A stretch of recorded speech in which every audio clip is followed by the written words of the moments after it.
Get this roach out of my bank! Claire Dawson said it in the middle of the lobby. Now! Hands on hips, pearl earrings. Not a whisper, a command. Third time this week. Same bank, same check, same answer. This is my money. My check. $250,000? From you? Who'd you steal it from? I'm asking you to do your job. Stray dogs don't get served at this counter. Not today. Not ever. 6 customers watched. Nobody moved. The security guard stepped closer. He folded the check, slid it into his pocket, and said, I gave you 3 chances. Then he walked out. What Claire didn't know, what nobody in that lobby knew, was that the man she just called a stray dog was about to come back. And this time, he wouldn't be alone. Whew! Buckle up. Because to understand what just happened, we gotta go back to where it all started. 3 days before that moment, Monday morning, 6:15 a.m., a quiet suburb in Ridgewood, New Jersey. Aaron Mitchell woke up the same way he always did. No alarm, just sunlight through thin curtains and the sound of his dog scratching at the bedroom door. He made coffee in a kitchen that smelled like old wood and fresh grounds. Nothing fancy. A drip machine from Target. A chipped mug with no logo. He stood by the window, sipping slow, watching the neighborhood wake up. From the outside, nothing about Aaron's life screamed money. His house was clean, but small. 1 story. A garden out front with tomatoes coming in. A 10-year-old SUV in the driveway, scratched bumper, faded paint. His neighbors knew him as the quiet guy who moved in 6 months ago. Friendly enough. Waved when he walked his dog. Never talked about work. Never had visitors in expensive cars. Never did anything that made anyone look twice. That was the point. What his neighbors didn't know, what nobody in Ridgewood knew, was that Aaron Mitchell owned Mitchell Capital Holdings, a private equity firm managing over $800 million in assets. He'd built it from nothing. No inheritance, no family money. A foster kid who aged out of the system at 18 with $200 and a library card. But Aaron never wore his wealth. No Rolex, no designer shoes, just his late mother's Timex on his left wrist, the only thing she left him before she passed. He wore it every single day. Not because it was valuable, because she was. He put on a clean pair of jeans, a plain navy button-down, grabbed a manila envelope from the kitchen counter, inside it, a cashier's check for $250,000. A routine transfer. His money moving between his own accounts. He drove 15 minutes to First Union Savings Bank, the Ridgewood branch. The building looked like it belonged in a magazine. Polished marble floors, brass door handles, the kind of place that smelled like leather and fresh paper. Soft jazz floated from hidden speakers. Everything whispered the same message. You're in good hands here, if you were the right kind of customer. Ridgewood was a wealthy town, mostly white. The bank's clientele matched. Older couples in pressed khakis, business owners checking on commercial accounts, women with designer bags making small talk with tellers who knew their first names. Aaron walked in at 10:15 a.m. The lobby was half full. A few heads turned, then turned back. Nothing dramatic, just that half-second glance, the kind that measures you before you've said a word. He approached the counter. A young Latina teller named Nina Vasquez greeted him. Polite, professional, a real smile. Good morning. How can I help you? Aaron slid the check across the counter with his ID, driver's license, bank card, social security card, everything she could possibly need. I'd like to deposit this into my checking account, please. Nina looked at the check. $250,000. Cashier's check from a top 5 national bank, made out to Aaron Mitchell. She scanned it, typed, everything cleared, routine transaction, 2 minutes tops. Then a voice came from behind her. Hold that transaction. Claire Dawson, branch manager, late 40s, blonde hair pinned tight, cream blazer, pearl earrings. She stood in the doorway of her glass-walled office like she owned not just the branch, but everyone in it. She looked at the check. Then she looked at Aaron, slowly, head to toe. Nina's fingers froze above the keyboard. She knew that look. Every teller in this branch knew that look. Claire picked up the check, held it like it was dirty. I need to verify this personally. She took it to her office. The glass door clicked shut. Aaron waited. 5 minutes. 10. 15. He watched 3 customers who arrived after him get served, finish their business, and walk out. One of them deposited $60,000 in cash. No hold, no questions. 20 minutes later, Claire came back. I'm sorry, sir. This check cannot be verified at this time. You'll need to come back tomorrow with additional identification. Aaron looked at the stack of ID on the counter. What additional identification? Claire's smile didn't move. We just need to be thorough with amounts like this. She never made the call. The verification phone sat untouched on her desk. Aaron saw it through the glass. He gathered his documents. He put the check back in the envelope. And he left, without a word. Aaron drove home that evening in silence. No radio, no phone calls. Just the hum of the engine and the envelope sitting on the passenger seat like an uninvited guest. He wasn't surprised. That was the part that sat heavy in his chest. Not anger, not shock, just the familiar, bone-deep tiredness of being measured by your skin before your name. He'd felt it before, plenty of times. The store clerk who followed him through the aisle, the taxi that slowed down, then sped up, the real estate agent who showed him the more affordable listings before he even said his budget. But there was something different about a bank. A bank holds your money. It's supposed to work for you. When a bank looks at you and decides you don't belong, that's not just disrespect. That's a locked door with your name on it. Aaron sat in his driveway for a long time. Engine off, hands on the wheel. His dog barked from inside the house. He went in, fed the dog, reheated leftover rice, sat at the kitchen table with the envelope in front of him. He could have made one phone call. One call to his firm's finance team. One call to the corporate office. One call, and Claire Dawson's Wednesday would look very different from her Monday. But he didn't, because Aaron Mitchell didn't want to pull rank. He wanted to see what would happen if he just came back as himself. Same jeans, same check, same man. No titles, no threats. Just a customer asking for service. He wanted to give her a second chance. Wednesday morning, 9:45 a.m. Aaron walked into First Union Savings Bank wearing a clean gray shirt and the same jeans. This time, he brought his passport, too. Driver's license, bank card, social security card, passport. Every form of identification a human being could carry without wearing a badge. Nina saw him first.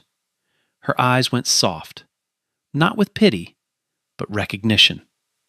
She knew. She remembered Monday. Good morning, Mr. Mitchell. Morning, Nina. I'd like to try again. He slid the check across the counter. Same check. Same amount. Same name. Nina reached for her keyboard. Then she stopped, bit her lip, glanced toward the glass office. One moment, sir. I'll be right back. She walked to Claire's office, knocked, went inside. Aaron could see them through the glass, Nina talking, Claire barely looking up. Claire shook her head, waved a hand, dismissive, like swatting a fly. Nina came back. Her face was tight.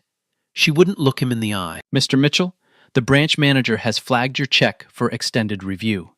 It could take 5 to 10 business days. 5 to 10 business days. For a cashier's check from a top 5 national bank. A check that could be verified in 90 seconds with a single phone call. Aaron kept his voice level. I'd like to speak with Miss Dawson directly, please. Nina swallowed. She's currently in a meeting. Aaron looked past Nina, through the glass wall. Claire Dawson sat at her desk, alone, eating a salad from a plastic container. Fork in one hand, phone in the other, scrolling, chewing. Not a meeting in sight. Their eyes met through the glass. Claire held his gaze for 1 second, then looked away. Took another bite. Aaron stood there for a long moment. The lobby buzzed around him, keyboards clicking, a printer humming, the soft jazz still playing like everything was perfectly fine. He gathered his documents, put the check back in the envelope, and walked out. Again. Nina watched him go. Her hands were shaking. She turned to the other teller, a young guy named Kevin, and whispered, She didn't even look at the check. She didn't even try. Kevin shrugged. It's Claire. What do you want me to do? Nina said nothing. But that night, she couldn't sleep. She lay in bed, staring at the ceiling, replaying Aaron's face when she told him 5 to 10 business days. He wasn't angry. He wasn't rude. He just looked tired. The kind of tired that has nothing to do with sleep. Friday morning, 10 a.m. Aaron came back. This time was different. Not in what he wore. Same clean clothes, same manila envelope, same quiet dignity. But something in his eyes had shifted. Like a man who had made a decision and was now just walking through the steps. He'd called Terrence Moore the night before, his attorney, his best friend, the sharpest legal mind he knew. Terrence wanted to come inside. Aaron said no. Not yet.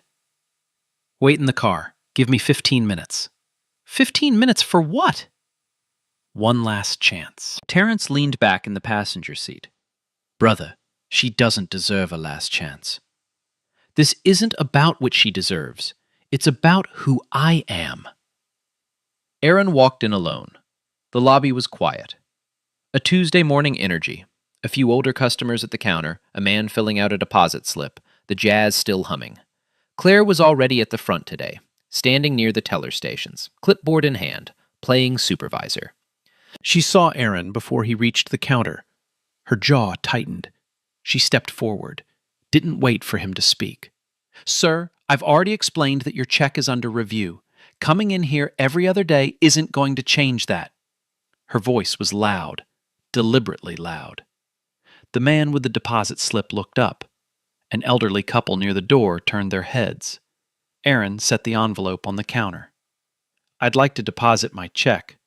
And I'd like you to stop wasting my time. Ma'am, I've provided every form of identification you could possibly need. I've been patient. I've come back 3 times. I'm asking you, one more time, to do your job. Claire's nostrils flared. She took 1 step closer, lowered her voice, but only slightly. Let me make something real clear. I don't care how many times you walk through that door. I don't cash checks I can't verify. And I don't trust people who show up 3 times in 1 week pushing a $250,000 check in clothes that cost less than my lunch. The words hung in the air like smoke. A woman behind Aaron in line looked at the floor. The elderly couple pretended to read a brochure. Nobody said a word. Aaron didn't blink. I'd like to see the written policy that authorizes you to hold a verified cashier's check for 10 business days. It's internal policy. Then show me. I don't have to show you anything. You're refusing to show me the policy, and you're refusing to process my deposit. Is that correct? Claire's smile came back. That tight, controlled, sharp-edged smile. She glanced at the security guard, a big man in a black polo standing by the door. One look. That's all it took. The guard walked over, stood right next to Aaron, close enough that Aaron could smell his cologne. The message was clear. You are not a customer. You are a threat. Claire crossed her arms. Sir, if you continue to be disruptive, I will have you escorted out. Aaron looked at the guard, looked at Claire, looked at the 6 people in the lobby who had watched everything and done nothing. He picked up the envelope. Slowly. You know what, Ms. Dawson? You're right. We are done here. But I want you to remember something. He leaned in, just slightly, just enough. I gave you 3 chances. 3. And all 3 times, you chose this. Claire's smile flickered. For the first time, just a flash, something uncertain moved behind her eyes. Aaron turned, walked toward the door. His shoes clicked on the marble floor. The jazz played on. The guard stepped aside. He pushed the glass door open. The morning air hit his face, cool, sharp, real. Terrence was leaning against the car, arms folded, watching through his sunglasses. How'd it go? Aaron opened the passenger door, sat down, closed his eyes for 3 seconds. She called the security guard on me. Terrence pulled off his sunglasses. His jaw tightened. Then we're done being polite. Aaron looked at him. We're done being polite. Terrence didn't go home. He went straight to Aaron's kitchen table, laptop open, legal pad out, 3 pens lined up like bullets. Aaron made coffee, 2 cups, black, no sugar. He set one in front of Terrence and sat across from him. For a long moment, neither of them spoke. The house was quiet, just the dog snoring on the couch and the coffee maker ticking as it cooled. Terrence broke the silence. Tell me everything. From the first visit, don't leave out a single word. Aaron told him. All 3 visits. Every look. Every word. The salad. The security guard. The cologne. Claire's smile. That tight, controlled, porcelain smile that never once cracked until the very end. Terrence wrote it all down. Dates, times, names. He circled 3 things and underlined them twice. No verification call made. No fraud report filed. No written policy produced. She's got nothing, Terrence said. No legitimate reason. Not one. I know. So what do you want to do? Aaron looked at the envelope on the counter. The check inside was still crisp, still valid, still his. I don't just want my check cashed, Terrence. I want to know how many other people she did this to, and I want to know who let her. That was the moment everything shifted. This was no longer about a check. It was about a pattern. Terrence made the first call that afternoon. Not to a lawyer, not to a reporter. To the regional headquarters of First Union Savings Bank. He was professional, calm. He identified himself as legal counsel for a client who had experienced repeated service denials at the Ridgewood branch. He requested a callback from the deputy regional director. He got transferred 3 times. Put on hold for 22 minutes. Transferred again. Finally, a woman in the compliance department told him that branch managers have discretionary authority over flagged transactions, and that the bank fully supports Ms. Dawson's professional judgment. Terrence asked if they had reviewed the specifics of the case. The woman paused, then said, Sir, I'm not authorized to discuss individual customer interactions. He hung up, looked at Aaron. They're backing her. Aaron nodded slowly. For now. That evening, Terrence did what he does best. He dug. Public records, consumer complaint databases, state regulatory filings, CFPB reports. He wasn't looking for gossip. He was looking for a pattern, and it didn't take long to find one. In the past 24 months, 6 formal complaints had been filed against the Ridgewood branch of First Union Savings Bank. All 6 were from Black or Latino customers.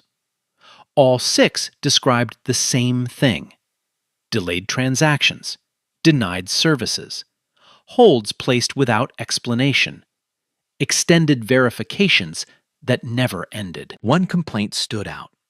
A Black small business owner named Gerald Davis had tried to deposit a legitimate business check, $38,000, from a verified client. Claire held it for 15 days. 15. No explanation, no fraud report. Gerald called the branch 9 times. Each time, he was told the matter was under review. On day 16, Gerald closed his account.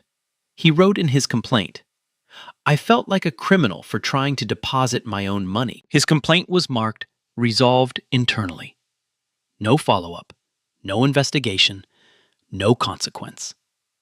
6 complaints, 6 people of color. 6 times the system looked the other way. Terrence laid the printouts on the table. Aaron read every one. He didn't speak for a long time.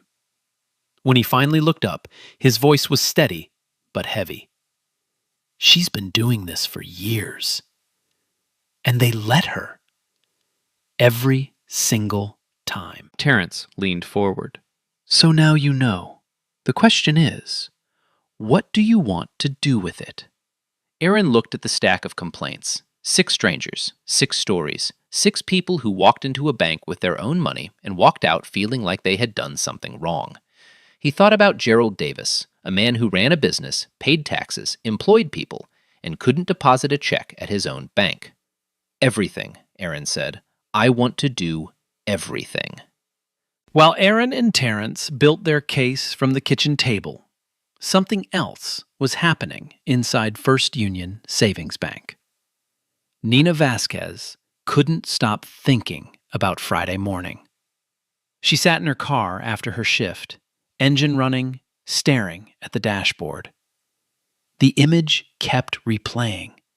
Aaron's face when the security guard walked over. That quiet, unbothered calm. Like a man who had practiced holding his dignity in places that didn't want him to have any. She had seen Claire do this before. Not this extreme, not 3 times in 1 week, but the pattern was there. The extra holds on checks from certain customers. The way Claire's voice changed, just slightly, just enough, when the person across the counter didn't look like the usual Ridgewood clientele. Nina never said anything. She told herself it wasn't her place. She was a teller, 26 years old, student loans, rent.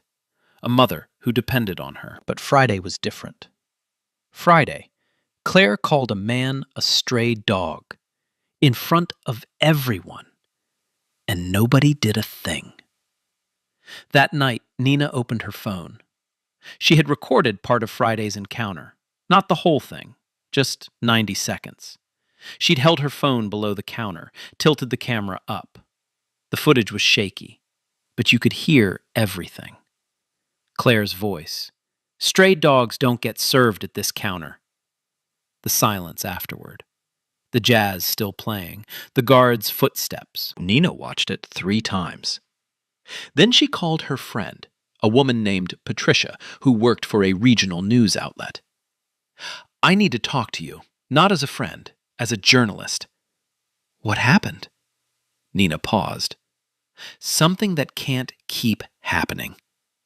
She didn't send the footage yet, not that night, but the seed was planted. And once a seed like that finds soil, it doesn't stop growing. Monday morning. Terrence filed a formal complaint with the Consumer Financial Protection Bureau. Detailed, documented, every date, every visit, every word Claire said, every policy she failed to cite. The same day, he sent a letter, not to the regional office, not to the compliance department, but directly to First Union's corporate legal team at their Manhattan headquarters. The letter was 11 pages long.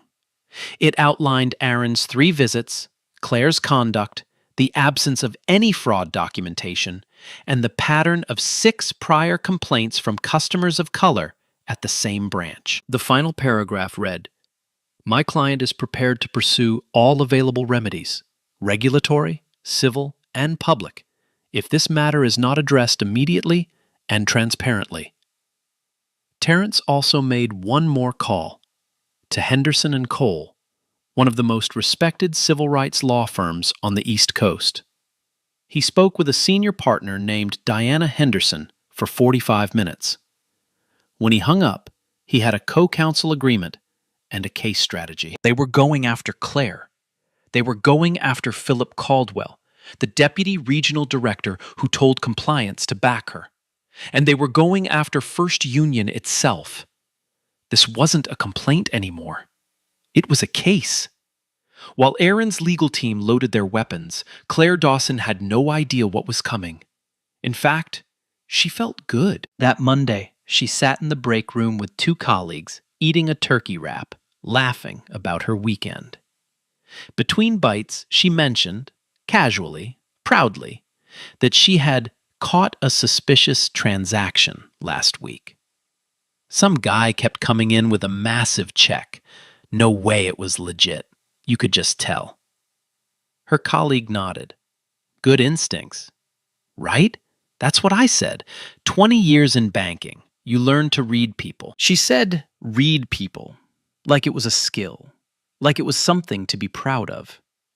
That same morning, Philip Caldwell, deputy regional director, received a forwarded copy of Terrence's letter from corporate. He read it at his desk. His coffee went cold. He didn't call Claire to reprimand her. He didn't flag the complaint for review. He picked up the phone and called her directly. "Claire, I need you to write up a detailed justification for the holds you placed on that check. Dates, reasons, everything. Make it thorough." "Why? What happened?" "Just do it. And don't talk about this with anyone." He wasn't investigating. He was building a wall, a paper trail to protect Claire, protect the branch, and protect himself. The system wasn't failing. The system was working exactly as it was designed to, for certain people. The question was whether anyone would ever break through it. They were about to find out. Oh, come on. 3 times. He walked in 3 times with every document on Earth, and she still said no. Like, imagine that's you. Your money. Your name on the check. And someone looks you dead in the face and says you don't deserve it. How would you feel? 1 week later, Tuesday morning, 10 a.m. sharp, Aaron Mitchell walked into First Union Savings Bank for the 4th time. But this time, everything was different. He wore the same jeans, same plain shirt, same Timex on his wrist. But behind him walked Terrence Moore, 6'2" in a charcoal suit that could pay someone's rent. Briefcase in his left hand, legal pad in his right. Eyes locked forward like a man walking into a courtroom. And behind Terrence, 2 people Claire had never seen before. A man and a woman, both in corporate navy, both carrying leather folders stamped with the First Union Savings Bank logo. Not the branch logo, the corporate logo. The lobby was quiet. A few customers at the counter, Nina behind the glass, the jazz still playing. Claire saw them from her office. She stood up slowly. Her hand went to her collar. Something in her stomach moved. Not fear yet, but the beginning of it. She stepped out of her office. Professional smile, tight, controlled. "Can I help you?" The woman in corporate navy spoke first. Her name was Sandra Ellis, Senior Vice President of Compliance. She didn't smile. "Ms. Dawson, I'm Sandra Ellis from First Union Corporate Compliance. This is Raymond Torres, Internal Audit. We're here regarding a formal complaint filed against this branch. Claire's smile held, barely. Of course, we can talk in my office. We'll talk here. Sandra's voice was polite, but the kind of polite that doesn't bend. First, I need you to pull up the full account profile for Mr. Aaron Mitchell. Complete relationship. All accounts. Claire glanced at Aaron, then at Terrence, then back at Sandra. Yes, of course. One moment. She walked behind the counter, sat at a terminal, typed Aaron's name. The screen loaded, and Claire Dawson stopped moving. Her lips parted, just slightly. Her hand, the one holding the pen, went slack. The pen slipped through her fingers and hit the desk with a small plastic click that sounded like a gunshot in that silent lobby. She stared at the screen. Aaron Mitchell. Checking account. Opened 3 weeks ago. Balance. $4,200. But that wasn't what made her drop the pen. Below the checking account was a second line, then a third, then a fourth. A private wealth management portfolio linked to the same Social Security number, managed by First Union's parent company. Investment accounts, trust accounts, brokerage holdings, total value $412 million. $412 million. The cashier's check she refused 3 times was a routine internal transfer. Aaron's money moving between Aaron's accounts, inside the same bank. Claire looked up from the screen. Her face had lost all its color. The pearl earrings suddenly looked cheap. The blazer looked like a costume. Sandra Ellis spoke without looking at her. Ms. Dawson, you refuse to process an internal transfer for one of this institution's largest individual clients 3 times. I need you to explain your reasoning. Claire's mouth opened, closed, opened again. There were fraud concerns. The amount was... I felt it was necessary to... Did you file a suspicious activity report? No, not formally, but... Did you call the issuing institution to verify the check? I was going to. Did you contact our wealth management division to check Mr. Mitchell's portfolio? Silence. Ms. Dawson, did you perform any verification at all? Claire's hands were shaking. She gripped the edge of the desk. I used my judgment. 20 years of experience. Your judgment. Sandra let the word hang in the air. Then she opened her leather folder. I have 6 complaints from this branch in the past 24 months, all from customers of color, all describing the same pattern. No fraud reports filed in any of them. She closed the folder. This isn't judgment, Ms. Dawson. This is something else entirely. The lobby was dead silent. Every customer had stopped moving. Nina stood behind the counter with tears building in her eyes. The security guard, the same one who had stood next to Aaron like a threat, stared at the floor. Aaron stepped forward. He didn't raise his voice. He didn't need to. I opened that checking account on purpose, 3 weeks ago, because I'd heard the complaints. I'd read the stories, and I wanted to see for myself. He paused, let it land. I walked in here 3 times, dressed like this. No title, no entourage, just a man with a valid check. And 3 times, you decided I wasn't worth your time. Claire's eyes were wet, not from remorse, from the sudden, crashing realization of what she had done, and who she had done it to.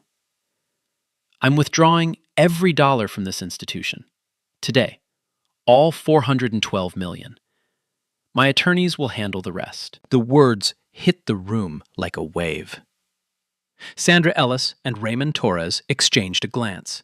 The kind of glance that says, this is going to be very, very bad. Claire opened her mouth.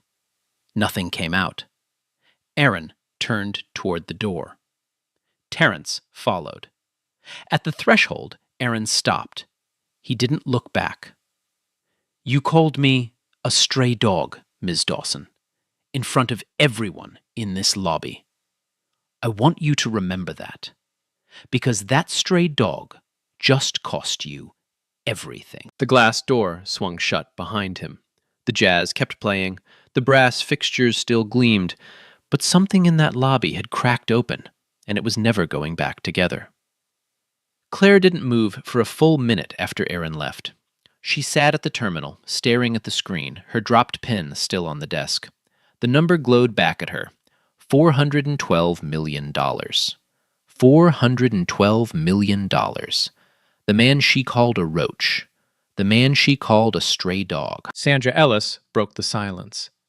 "Ms. Dawson, please step into your office, now." Claire stood. Her legs were unsteady. She walked into the glass office, the same office where she'd eaten her salad while Aaron waited, the same office where she'd waved Nina away like a fly. Now it felt like a cage. Sandra closed the door. Raymond Torres stood outside, already on his phone. "Miss Dawson, effective immediately, you are placed on administrative leave pending a full internal investigation." Claire's voice cracked. "Sandra, please. This was a misunderstanding. I was protecting the bank.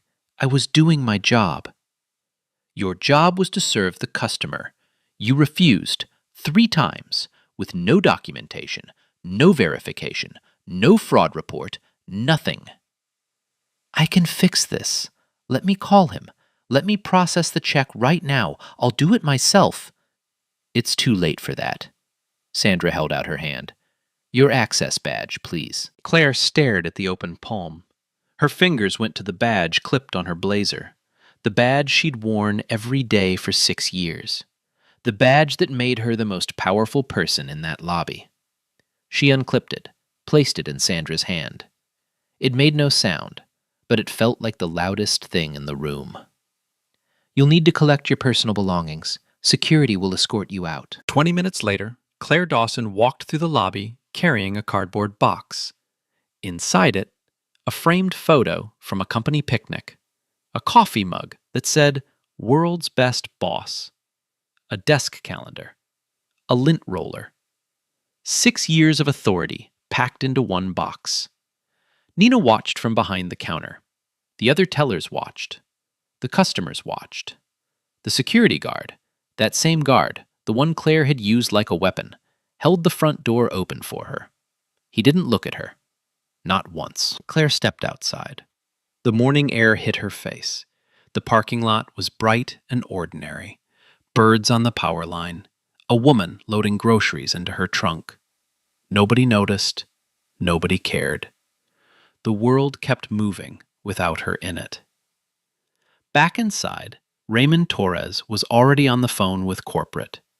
The words $412 million had traveled up the chain faster than any memo in First Union's history. By noon, Philip Caldwell got the call. Not a friendly call. Not a coaching call. A conference call with corporate legal, compliance, and the CEO's chief of staff. "Philip, we have a record of a phone call you made to Ms. Dawson last Monday. You instructed her to create retroactive documentation to justify the holds. Is that correct?" Philip's mouth went dry. I was advising her on best practices for— "You were coaching a branch manager to fabricate a paper trail after a formal complaint had been filed. That's not advising. That's obstruction." Silence. "You are also placed on administrative leave, effective immediately. Do not contact Ms. Dawson. Do not contact the Ridgewood branch. Do not contact Mr. Mitchell or his counsel. HR will be in touch." The line went dead. Philip sat in his office for a long time. His coffee was cold. His inbox was full. His phone buzzed with a text from Claire. "Philip, what's going on? Call me." And he stared at it until the screen went dark. He never replied. By 3 p.m. that Tuesday, both Claire Dawson and Philip Caldwell were gone. Badges deactivated, email access revoked, desk drawers emptied. Terrence got the confirmation call from First Union's corporate legal team at 3:45 p.m. They wanted to discuss a resolution and explore ways to retain Mr. Mitchell's business. Terrence's response was 6 words. My client's decision is final. Aaron was at home when Terrence called with the update. He was sitting on his porch, his dog at his feet, the afternoon sun cutting through the trees.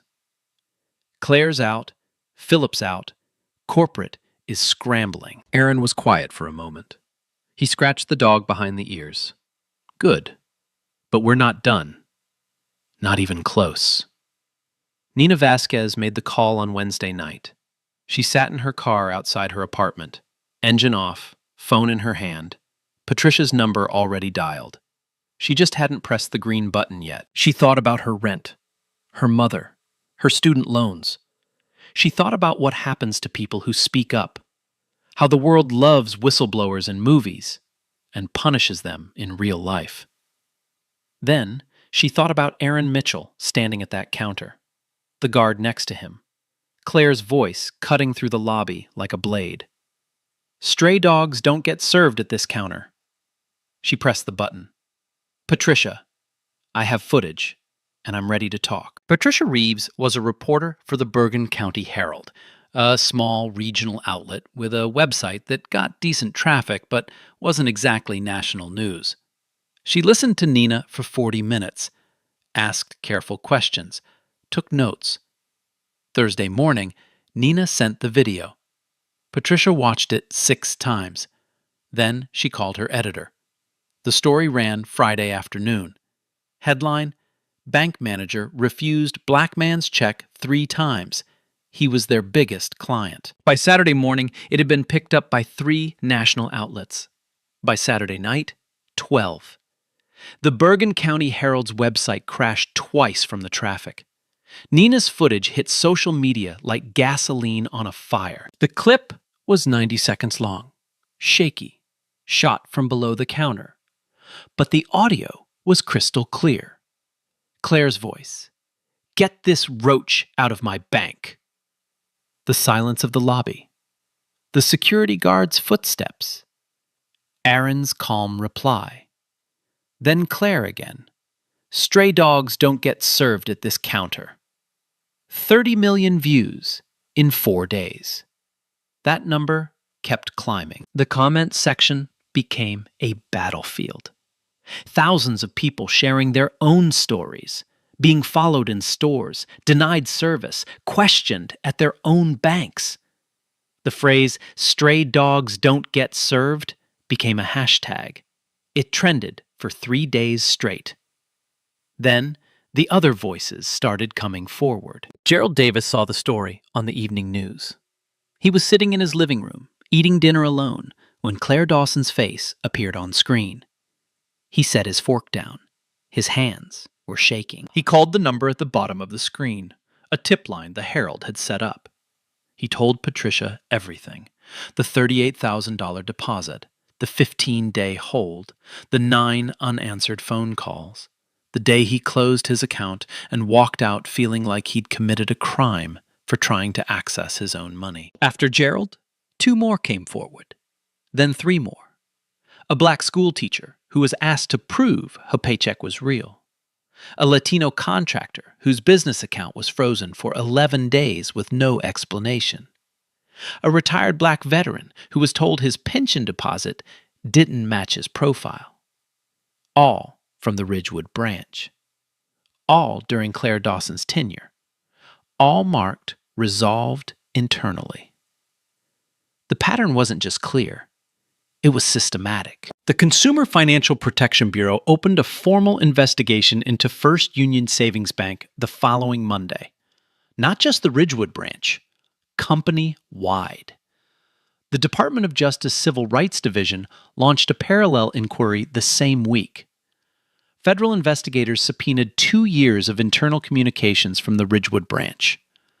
What they found was worse than anyone expected. Emails from Claire using coded language, high-risk profile, non-standard customer, elevated verification required. Phrases that appeared almost exclusively in files belonging to Black and Latino customers. A spreadsheet she kept on her desktop tracking flagged accounts, 83% of which belonged to people of color. And then there was Philip's trail. Emails instructing branch staff to handle sensitive complaints internally to avoid regulatory visibility. A memo suggesting that certain customer concerns be acknowledged and archived, corporate language for buried and forgotten. Henderson and Cole filed the lawsuit 6 weeks after Aaron's final visit. Mitchell versus First Union Savings Bank. Civil rights violations under the Equal Credit Opportunity Act and the Fair Housing Act. Named defendants: Claire Dawson, Philip Caldwell, and First Union Savings Bank as a corporate entity. It wasn't just Aaron's case. It was a class action on behalf of every customer who had been denied service, delayed, humiliated, or turned away from the Ridgewood branch because of the color of their skin. The trial began 6 months later. Federal Courthouse, Newark, New Jersey. Judge Richard Cole presiding. Nina Vasquez took the stand on day 2. Her hands trembled, but her voice didn't. She described the culture of the branch under Claire, how tellers were quietly told to flag certain customers, how extra steps were required for some deposits, but not others, how everyone knew but nobody said anything because Claire controlled everything: schedules, shifts, reviews, raises. She didn't put it in writing, Nina said. She didn't have to. You just knew. If the customer didn't look like Ridgewood, you slowed down. You checked twice. You called her over, and she handled the rest. Gerald Davis testified on day 4. His voice broke twice. He described the 15-day hold, the 9 phone calls, the silence, the shame. I owned a business, he said, employed 4 people, paid taxes, and I couldn't deposit a check at my own bank. Do you know what that does to a man? Claire took the stand on day 6. Under cross-examination, she could not produce a single documented fraud concern related to Aaron's check. She admitted she never called the issuing bank. She admitted she never filed a suspicious activity report until after the complaint was filed, at which point she submitted one retroactively. That retroactive filing became its own problem. Filing a false SAR is a federal offense. Claire had tried to cover her tracks, and instead she'd handed the prosecution another charge. Aaron testified last. He wore a simple gray suit, his mother's Timex on his wrist. He spoke for 11 minutes, never raised his voice, never pointed a finger. He just told the story. 3 visits, 3 refusals, 3 chances. And ended with one question. How many times does a man have to prove he belongs? The jury deliberated for 5 hours. Verdict: guilty on all counts. First Union Savings Bank was ordered to pay $38 million in damages, $12 million to the class of affected customers, $8 million to Aaron, which he donated entirely to financial literacy programs, $18 million in punitive damages. Claire Dawson was terminated permanently and barred from the banking industry for life. She faced a separate state criminal charge for filing a fraudulent suspicious activity report, a false federal filing that carried up to 5 years. Philip Caldwell was terminated and fined $500,000 personally for his role in the cover-up. First Union was placed under a federal consent decree. 5 years of mandatory monitoring. Mandatory bias training at every branch. A complete overhaul of their complaint review process.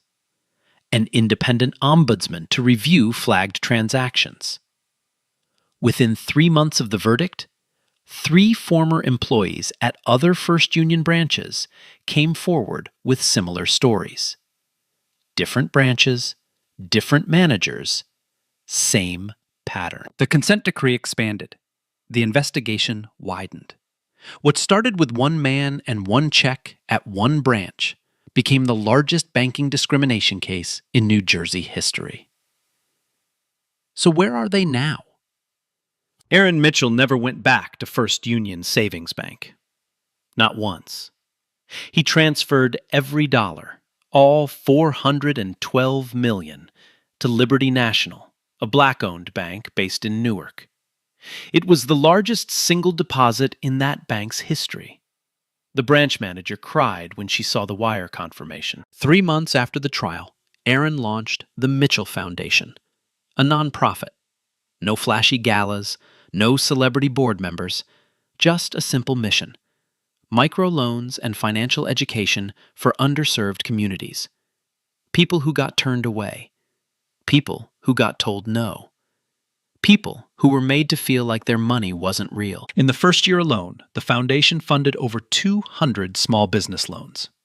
Barbershops, bakeries, daycare centers, laundromats. The kind of businesses that hold the neighborhood together. Aaron still lives in Ridgewood. Same house, same garden, same scratched-up SUV. He still wears his mother's Timex every single day.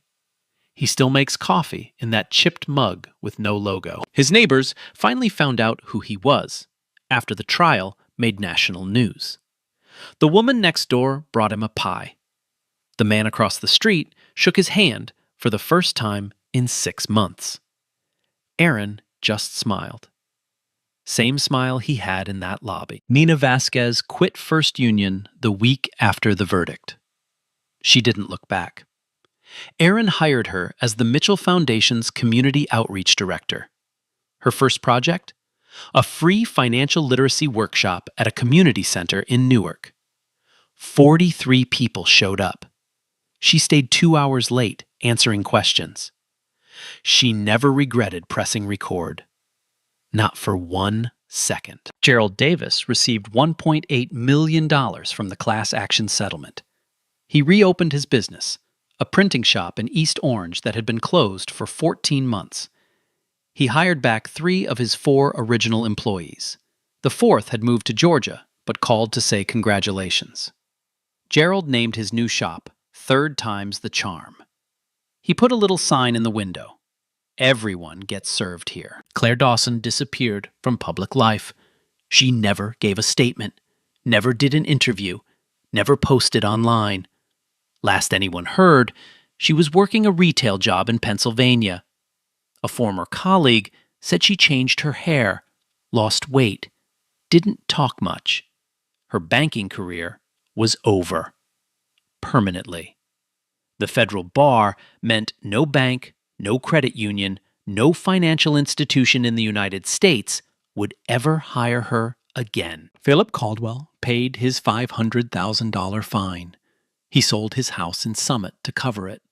He reportedly took a consulting job in another state. Nobody at First Union mentioned his name. The Ridgewood branch of First Union Savings Bank got a new manager, a black woman named Dorothy Adams. She'd been with the company for 18 years. Her first act was to remove the glass wall around the manager's office. "My door stays open," she told her staff on day 1. And so does this bank. And that's the point. Not everyone has $412 million to make a bank pay attention. Not everyone has a lawyer on speed dial. Not everyone has the luxury of walking in a 4th time. Most people who get treated like Aaron Mitchell, they just leave. They close their account. They swallow it. They move on. And the Claires of the world keep smiling behind their glass walls like nothing happened. That's why stories like this matter. Not because they always end with justice, but because they remind us how many times they don't. Man, This one hurts. Like, imagine you're at that counter. Your check. Your name. And they tell you no because of your skin. What would you do? Tell me in the comments. And if this hit you, like, share, subscribe. We do this every week.